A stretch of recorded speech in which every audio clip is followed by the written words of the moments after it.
Welcome to the garage. So I've got the dinghy back from the boat, and what we want to try and do is try and reattach the transom. So if you remember a couple of episodes ago, the transom came detached from the sides, from the tubes here, and basically the glue that holds those two parts together has let go, and water was able to get in, went under the pump up floor, which is just behind it here, and that's essentially what we saw when we were coming back to the boat. Now, there is still some glue holding this together, but there is a bit of movement in there. Where it attaches back to the tubes is absolutely fine, and the rest of the dinghy itself is also in really good condition. So if we can try and repair it, that would be pretty good. So I've got myself a tube of CT1. This is a sealant and constructive adhesive, and it's got really good properties, one of which is that it can be used underwater, so it can actually be used to stick two things together when they're completely wet. Now, obviously, we're not sponsored by CT1. We've got no relationship with them at all. And if CT1 cannot stick the dinghy back together, it's not its fault. So it's just a bit of an experiment, just a bit of fun. See how good this will actually fix that back into the dinghy, if it'll be able to bond the transom back to the plastic parts at the side, because it does say it'll stick to virtually anything. So that'll be quite interesting to test. So the first thing is to blow it up. And then once we've blown it up, I'm going to try and put some adhesive in here. Try and bend this out a little bit more and get the adhesive in, because that's going to be the most tricky part, especially when using like a two-part glue. It's how you get the glue into the very back of that joint without splitting everything apart, really. So I thought with this we can actually squirt that in, and hopefully that'll provide a pretty good seal. So we'll get it pumped up and we'll go from there.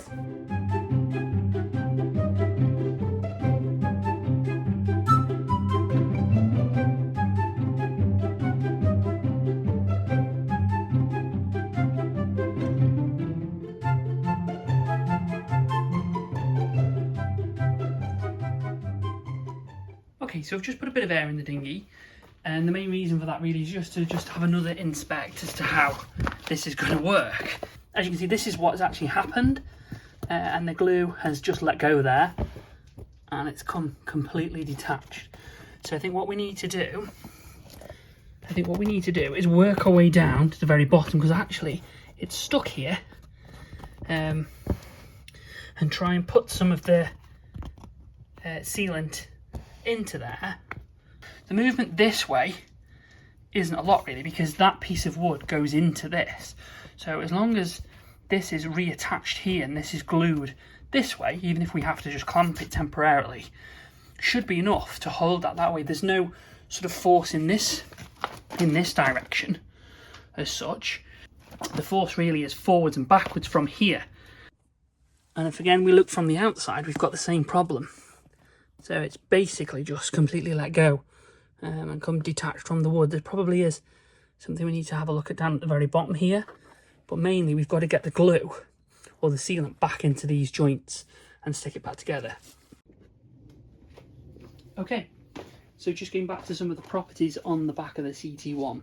It says that it will successfully seal virtually anything, and it's ideal for things like sealing guttering, things like that. It'll also bond to all metals, mirrors, glass, wood, MDF, polystyrene, fiberglass, concrete, most stones, plastics except PP, PE and PTFE. It's also got applications in the food industry, and when it's cured, its temperature ranges from -40 to 120. So what I'm going to do is I'm going to bend this out a little bit, and then I'm just going to try and run some sealant into the very back of here as best I possibly can. I don't really want to do any more than pull, I don't really want to pull this away anymore if I don't have to.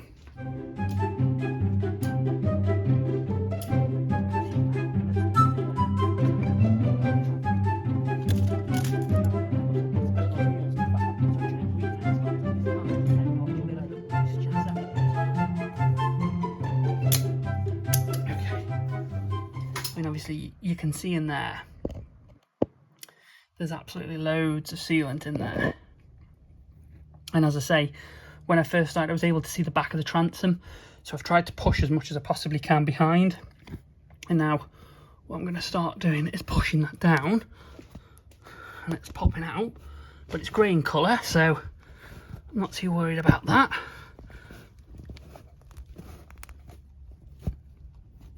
There we go.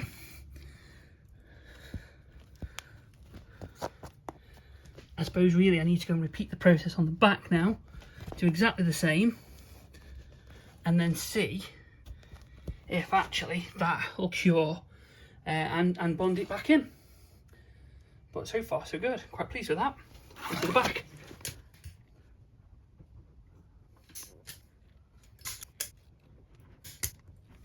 Again, look, as you can see down here, this bit of sealant here is starting to give way again. But again, if I'm trying to push as much of the stuff back into those parts as we possibly can, I might not have enough in here. Yeah, I have.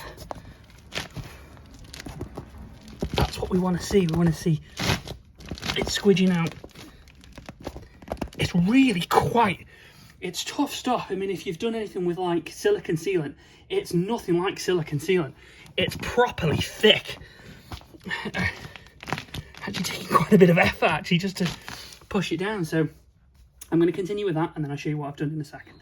So it's a couple of days now since I actually did the repair to the dinghy, and I've recorded this little bit of footage a couple of times, and I'll share the footage that I have recorded at the end of the video just to sort of complete what I've done and what I've tested. I'm interested really in a bit of feedback as to whether people think that the bond that's been achieved here is actually strong enough and would do the trick really over something like a 2-part glue. I'm not so sure it is, if I'm completely honest. I don't think CT1 is able to do this task. So I'll show you in a second the repair that's been done on the inside. So the inside has been done twice and the outside of the dinghy's only been done once. And I'll just show you what that now looks like. So this side of the dinghy's been glued back together twice. I roughed up the plastic on the inside and also the board just to try and get a better bond. And as you can see, I've just run a Stanley knife down that and pulled away any excess. So this will all clean up. And that's one nice thing about this product, is it does come off your hands really easy. And it was also quite easy to clean up. This seems pretty good. So I'm quite happy here. This is what it looked like. So this is, as you can see it, where it all squidged out, and you can just run the Stanley blade down and literally pull that away. The inside has had at least 5 days to cure. This side, I tried to pry this off after about 24 hours and it came pretty much straight off. So maybe I didn't leave that long enough to cure, and like I say, I'll include some of the footage of where I did my test. Basically, I stuck a screwdriver down there and tried to pry that off. Again, open to comments whether we think that's probably a little bit excessive or not. This side, again, I've taken the blade to this. This has had several days, but I can still pry this off. I mean, it's pretty strong and it's bonded pretty well further down, but again, sort of did the screwdriver technique there and was able to lever that off a little bit. I've tried the same on the inside now, and I can't do that, so it does seem to be better bonded here. But I would imagine if I could get in there that we could pry that back off. But again, it's how much force that's supposed to take. You know, you could repeat the process here and see if this would come off the same. I would imagine it would probably do more damage to the material than it would to the actual joint itself, because all of these things are really well bonded. So I'm seeing videos on the internet of them building walls with this stuff underwater, so I'm assuming the surfaces don't have to be that well prepped. But again, just open to comments really. Like I say, pretty pleased with this side now. This side again, this seems really good, and I'll show you just how easy it is to remove in a second. So if you do want to do any sort of trimming up, it is really quite easy just to trim up. Just run the blade down the edge.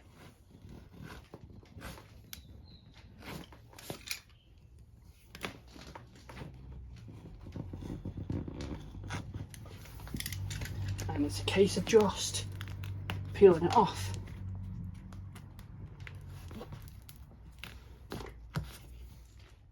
So this piece of footage was shot 24 hours after curing with no prep. So you can prise it apart.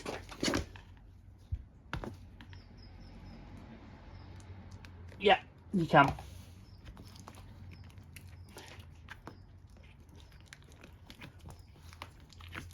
I mean, as you can see, I'll just get the camera across.